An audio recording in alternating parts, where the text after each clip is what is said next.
उज्जैन जिले के थाना महाकाल अंतर्गत हुए घटनाक्रम में प्रमुख तौर पे जब एफआरबी को सूचना प्राप्त हुई तुरंत घटनास्थल पहुंचे थे और घटनास्थल को सुरक्षित किया गया था। एफएसएल और जितनी भी टीम्स है वहाँ पे पहुंची थी।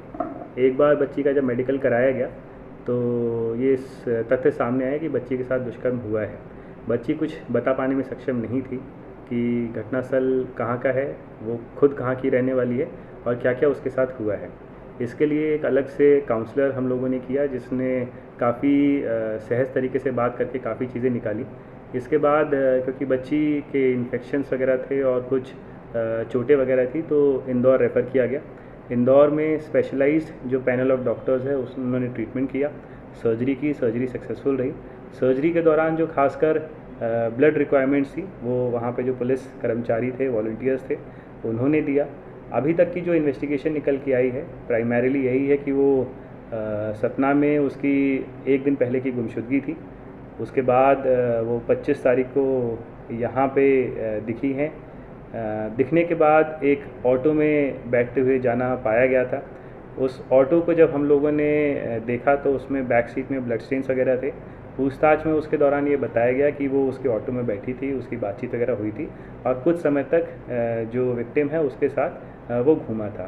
पर हमने 100% इसमें रिलाई ना करते हुए बाकी के भी जो टेक्निकल साक्ष्य थे, 2 ढाई घंटा या 4 घंटा जो वो सतना से आने का उज्जैन में जो रही, वहाँ पे वो किस किस से मिली, क्या क्या उसकी बातचीत हुई, सबको हम लोगों ने बैक ट्रैक किया और अब तक लगभग 5 लोगों से पूछताछ जारी है और सभी इसमें जो साक्ष्य हैं या जो परिस्थितिजन्य साक्ष्य हैं उन सबको एकत्रित करके ही हम निष्कर्ष तक पहुँच पाएंगे। कितने लोगों को सर अभी राउंड अप किया है?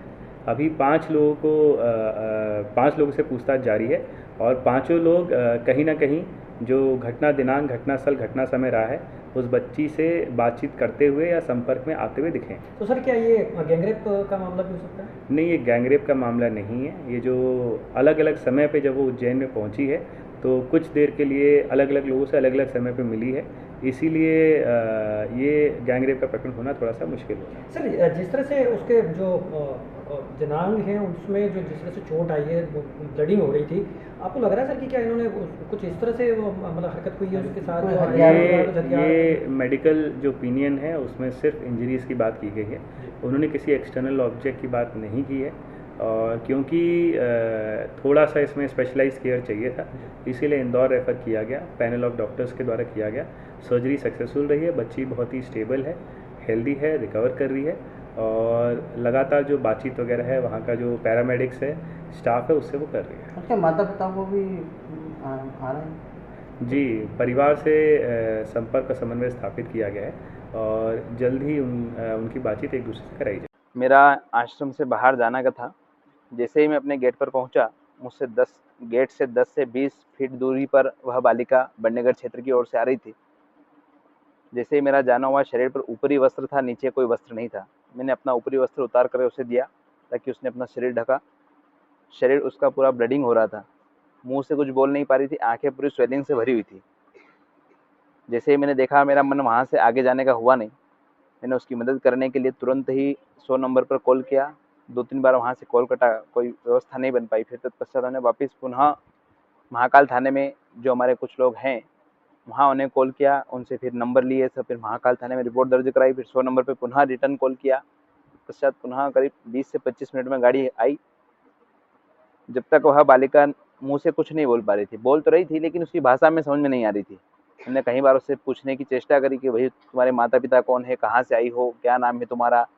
हमने उससे ये भी कहा कि तुम यहाँ सुरक्षित हो, किसी प्रकार कोई आपको डर नहीं है, अब आपका कोई बाल भी वाका यहाँ नहीं कर पाएगा। यदि आप अपना मोबाइल नंबर या माता पिता का मोबाइल नंबर कोई जानती हो तो आप यहाँ बिल्कुल निसंकोच होकर के नंबर बता सकती हो, किसी प्रकार का डर आपको नहीं है। लेकिन बालिका फिर भी भयभीत थी। जब 10-20 मिनट वह मेरे पास रही तो उसे मेरा विश्वास हुआ।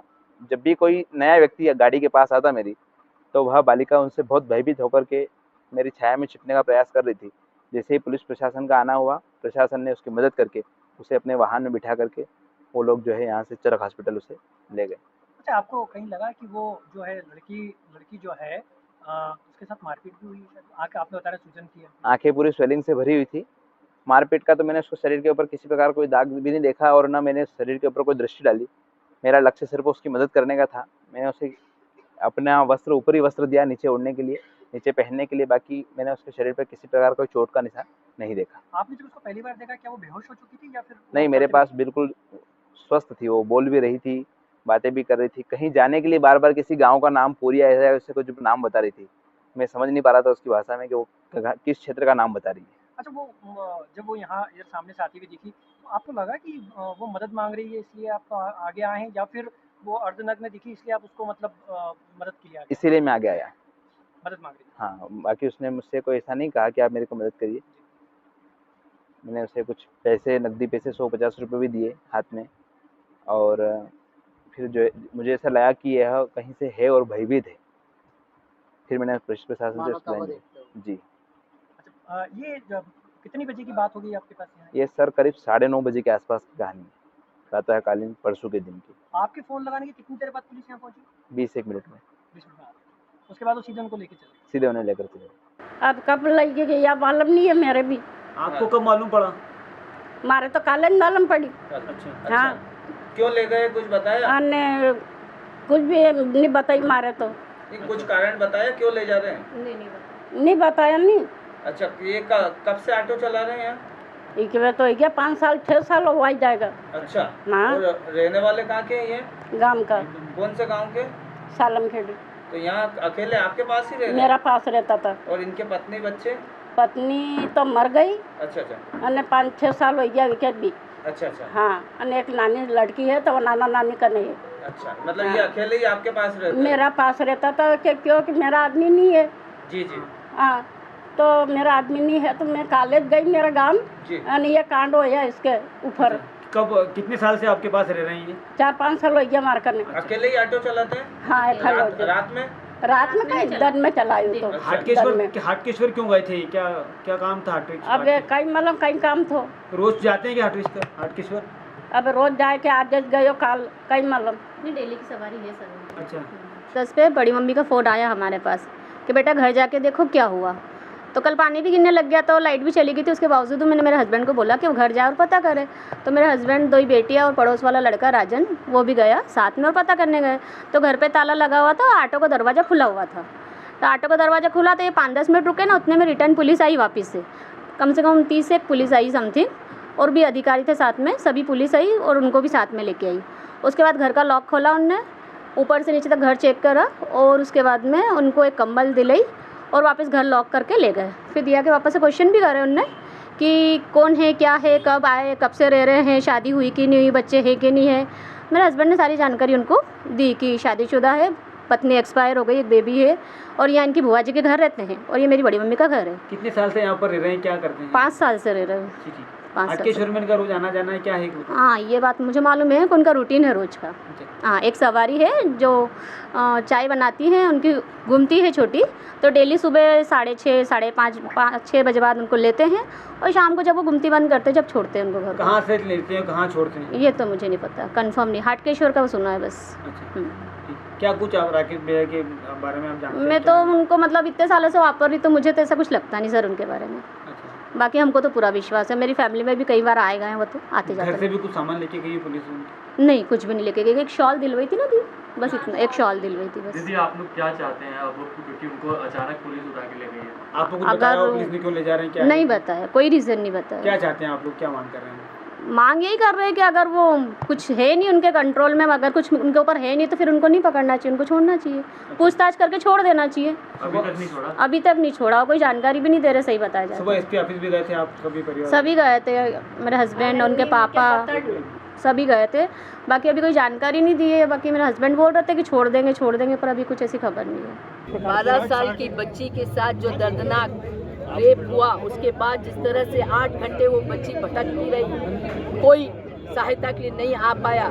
महाकाल की नगरी में बेहद शर्मनाक, दुखद और रूह कांप जाए ऐसी हादसा था ये। शिवराज सिंह चौहान से मांग करते हैं कि वो तुरंत गिरफ्तारी कराए दरिंदों की और उनको फांसी की सजा हो, बच्ची और परिवार को 1 करोड़ रुपए का मुआवजा हो, और शिवराज सिंह चौहान 18 साल में इस प्रदेश की बहनों को और बेटियों को न्याय नहीं दे पाए। गाल बजा बजा के सवेरे से शाम तक बहनों को वोट मानते हुए दिन भर उनसे वोट की गुहार करते हैं। शर्म आनी चाहिए। 18 साल में उन्होंने सुरक्षा देने की नहीं सोची, पर बहनों को वोट बैंक मानते रहे, उनसे वोट की गुहार करते रहे। ऐसे मामा को उखाड़ के फेंकने का संकल्प इस प्रदेश की महिलाएं ले चुकी है।